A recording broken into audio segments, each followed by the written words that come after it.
অষ্টগ্রাম হাবলিবাড়িতে ইফতার মাহফিল অনুষ্ঠিত হয়েছে। গতকাল 15ই রমজান সাবেক উপজেলা বিএনপির আহ্বায়ক ও অষ্টগ্রাম সদর ইউনিয়ন পরিষদের চেয়ারম্যান সৈয়দ ফায়াজ হাসান বাবুর আয়োজনে ঐতিহাসিক হাবলিবাড়িতে প্রতি বছরের ন্যায়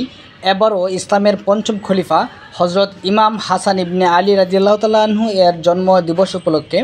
সাবেক প্রধানমন্ত্রী বেগম খালেদা জিয়া ও ভারপ্রাপ্ত চেয়ারম্যান তারেক রহমানের সুস্বাস্থ্য কামনায় মিলাদ ও ইফতার মাহফিল অনুষ্ঠিত হয়।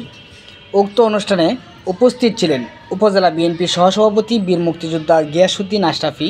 সিনিয়র যুগ্ম সাধারণ সম্পাদক নিজামুল হক নজরুল, দপ্তর সম্পাদক Musharraf Uddin Halim,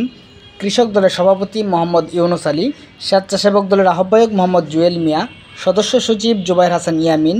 rotary Degree College ছাত্রদলের সদস্য সচিব মোহাম্মদ জাকির হোসেন সহ স্থানীয় সর্বসাধারণ উপস্থিত ছিলেন।